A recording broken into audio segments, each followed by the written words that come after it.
We know, and remember I spoke a lot about this last week with my colleague Ali, that digestive problems are so common in the perimenopause and the menopause.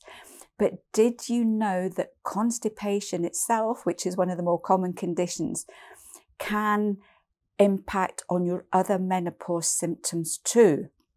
So what we're looking at here is, why does this happen? Well, we know that falling estrogen can slow down transit time in the gut. So the waste products from your digestion are sitting in your digestive tract for a lot longer. They end up getting, the stools end up getting harder. So constipation is defined as only going to the toilet about 3 times a week.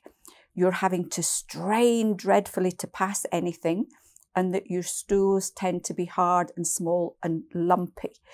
Sounds wonderful. What you can do to find out exactly where you are is, there's a really interesting website that you can look at called the Bristol Stool Scale, and that will give you a good indication as to whether you are suffering from constipation or not. The problem is that when you're constipated, all that debris from your digestive tract, if you like, is going to sit there.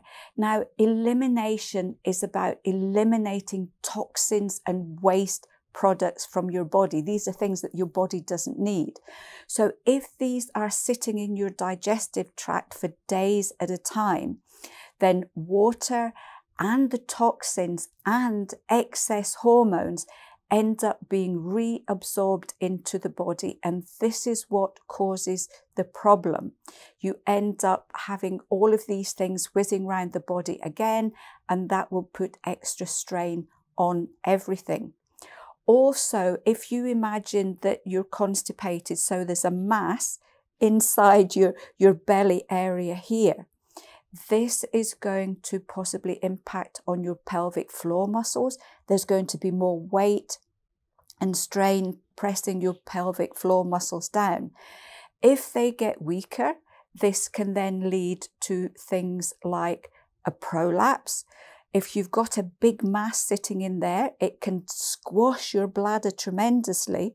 So you end up with weak bladder function, possibly incontinence, and you will find that you have to run to the toilet regularly because your bladder can only hold a small amount of urine at a time.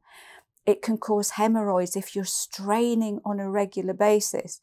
Then this can end up with hemorrhoids. So this is a really, horrible situation to be in.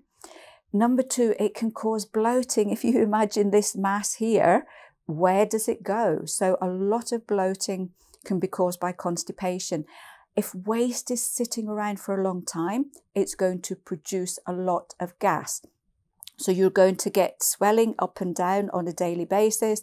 You are possibly going to be passing a lot of wind, probably some of it not very nice smelling as well. So again, that whole bloating up and down, lots of smelly wind, it's a good indication of constipation.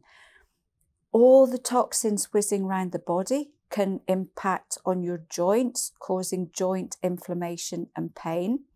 The toxins whizzing around can cause headaches, and you may find, it's quite interesting because a lot of women find that their headaches get worse just before they go and empty their bowels, and then once they've been to the toilet, suddenly the headaches are gone. So again, that's a good indication that your bowels are probably not working particularly well. All the toxins in your system, it's going to cause fatigue, and your poor liver is going to be dealing with these toxins 2 or 3 times over. So if you imagine, and I've talked about how important liver function is during the menopause. So if your liver is totally drained because of constant constipation, then it's not going to help with hormonal balance, and that in itself can be a big impact on your estrogen and progesterone levels. It can cause spots and rashes on your skin. If your body can't eliminate toxins through the bowel, it needs to get rid of them some other way, and the skin is a huge detoxification organ. So a lot of toxins will be pushed out through the skin. It can be mood and irritation. And again, a lot of women find once they've been to the toilet, their mood just seems to lift quite dramatically. So what do you do here to help yourself? Loads of water, really important for constipation, to keep everything moving. High fibre food, so that's loads of veg, plenty of fruit, whole grains as well. You can look at things like prunes and prune juice. It's an old-fashioned remedy, but boy, this one works really well. Less processed foods. Make sure that you're not eating a lot of highly processed, high salt and sugar foods. I know for me that the thing that keeps me most regular is a portion of salad twice a day. So regardless of what I'm eating from my lunch, I'll have a small bowl full of salad leaves, and I will also have the same thing in the evening, as well as all the other sort of vegetables and things that I'm eating. And I find that that really keeps me regular, ongoing. Walk, keep active. If you are walking, this whole area, your whole digestive tract is going to be massaged by the action of walking. So this is a great one for dealing with constipation. 10-minute walk a day, brisk walk, can really help with this situation. Look at natural laxatives if you are really stuck, but don't rely on these, because again, they can make your bowel really lazy. So just now and again, if you're really stuck, natural laxatives such as linseeds and senna. And you could also look at a good daily probiotic that can often help. So I hope you found this one helpful.